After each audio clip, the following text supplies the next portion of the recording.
Now it's time for today's perspective, and it was just last week that the UN said that Bangladesh's Awami League government that fell last August and saw its Prime Minister Sheikh Hasina toppled and flee to India was responsible for systematic attacks and the killings of protesters as it tried to hang on to power. The UN even warned that the abuses could amount to crimes against humanity, with up to 1,400 people killed. Well, since it fell, Bangladesh is now being run by interim leader Mohammed Yunus, who welcomed the report, saying he wants to transform Bangladesh into a country in which all its people can live in security and dignity. Well, one man who's followed the situation from afar is an exiled Bangladeshi blogger and activist who's based here in France. My guest today is Pinaki.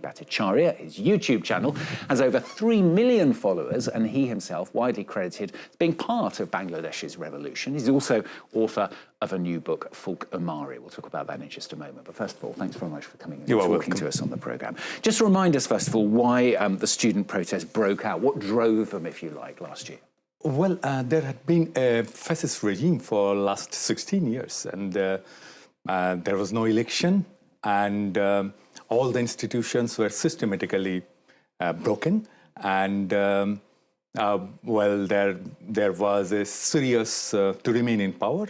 She resorted to violence and serious human rights violation, and there had been more than several thousands of people who were killed extrajudicially, and there had been secret prisons. And initially we thought that there was one, and eventually it was discovered that there are several hundreds, 700 to 800, a very pessimistic estimate. So there had been a struggle for freedom and struggle for democracy. So that report that I mentioned from the UN talked about potential crimes against humanity even. Yes. I suppose it didn't surprise you at all. Yeah, true, because I'm also a human rights activist, and I used to document cases of enforced disappearance, and I used to work with several human rights organizations. So we know that there had been serious violations of human rights, and well, the situation that we see in the report, UN report, it's a part, and deep inside, there are many which are yet to be explored, The country is now being run by Mohammed Yunus on a temporary basis. I mean, does that mean all is well? Well, there are challenges, of course. There are challenges, and what I said, that during the last 16 years, all the institutes, state institutes, were systematically destroyed, be it judiciary, election commission, administration, police, even army.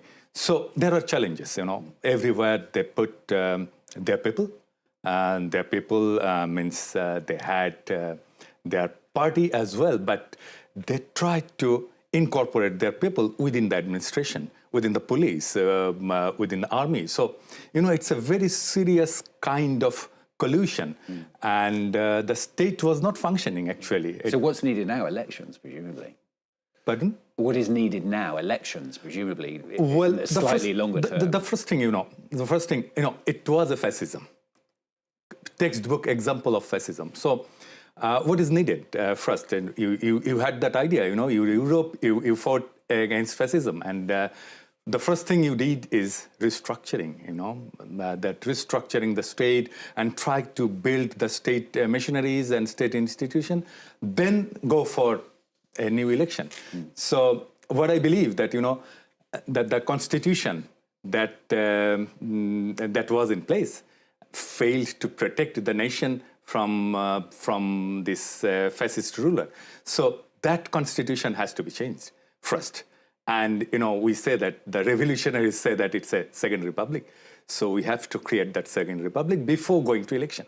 Let's talk about you as well. I mean, Okay. Your YouTube channel. Tell us about it and what you do and how you do it.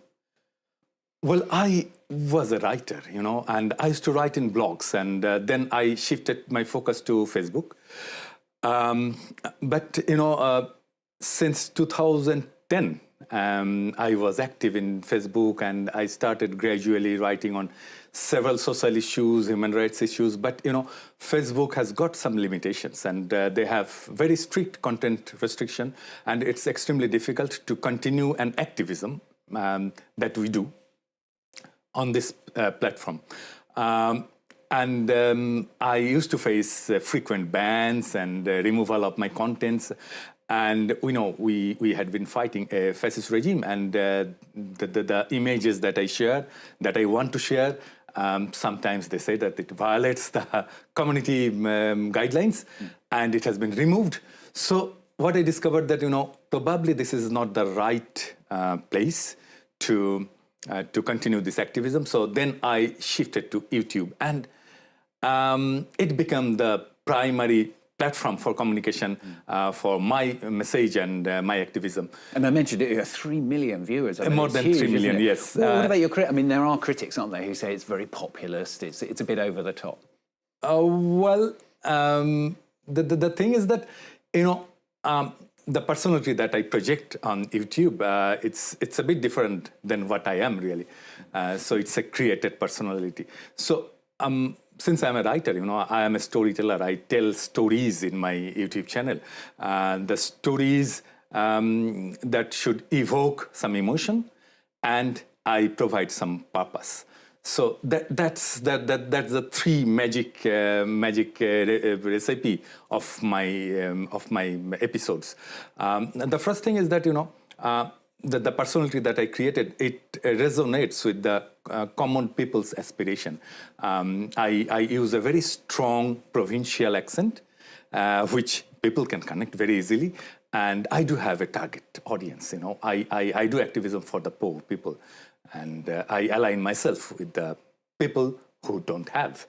So that's how it becomes so popular, because, every time, always, it's have-nots have the absolute majority. Yeah.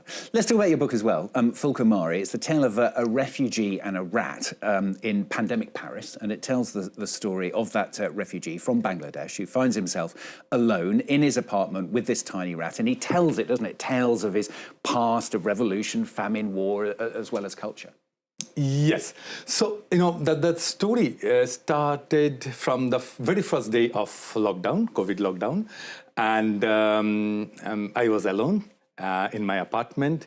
And, for everybody, COVID was a special time.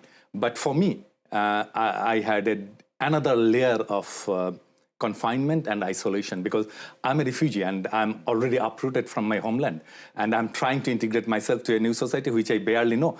And that's the period where another layer of restriction was imposed due to COVID.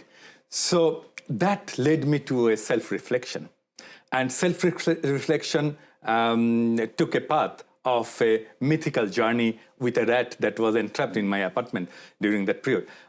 So I considered that rat as a superior being, reminiscent of the Arabian Nights, and she will decide whether I'll survive next morning based on the story that I'll be telling to her. So I started telling her stories, my stories, starting from childhood. So my story is not only my story, it's the story of my country, my people.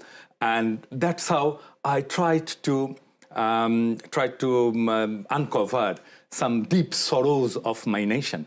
I believe that, unless we have a deep sorrow that resonates everyone's aspiration, we don't challenge the way we live. So I tried to uncover the deep sorrow through this journey with this rat during this COVID period. So that was the primary objective of my book. And everyone said that, while reading this book, they sensed the deep melancholy, that melancholy is universal, that could connect with every people. And I also tried to uncover some issues to open a conversation with the world that what we have, our nation, our culture, our history has to offer to the world to resolve their challenges they're facing today. Good to talk to you on the programme. Good to hear your creativity as well through the YouTube channel, through the book as well. Pinaki Bhattacharya, thank you very much for coming in and talking to us here on France 24.